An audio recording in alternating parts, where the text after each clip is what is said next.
جی میں اس وقت موجود ہوں مسعود فیصل جنڈیر ریسرچ لائبریری میں، جہاں پر بہت ساری بکس پڑھی ہوئی ہیں 1890 سے لے کر اب تک، جو جدید اور قدیمی بکس ہیں جو وہ یہاں پہ موجود ہیں۔ یہاں پہ پی ایچ ڈی اور ایم فل کے جو طالب علم ہیں وہ یہاں پہ ریسرچ کرنے آتے ہیں۔ ہمارے ساتھ خادم لائبریری کے موجود ہیں غلام رسول، ان سے جانتے ہیں، وہ بتائیں گے کہ آپ بتائیے گا کہ یہ لائبریری کب سے بنی ہوئی ہے اور یہاں پہ کیا کیا چیزیں پڑھی ہوئی ہیں؟ یہ جناب پاکستان کی پرائیویٹ لائبریریوں میں سے سب سے بڑی لائبریری ہے، جس کا نام مسعود فیصل جنڈیر ریسرچ لائبریری ہے۔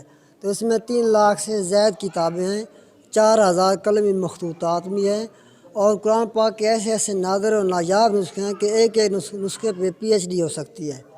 تو دنیا بھر سے لوگ آتے ہیں، researcher, P H D, M Phil اور تخصص کے لیے لوگ آتے ہیں۔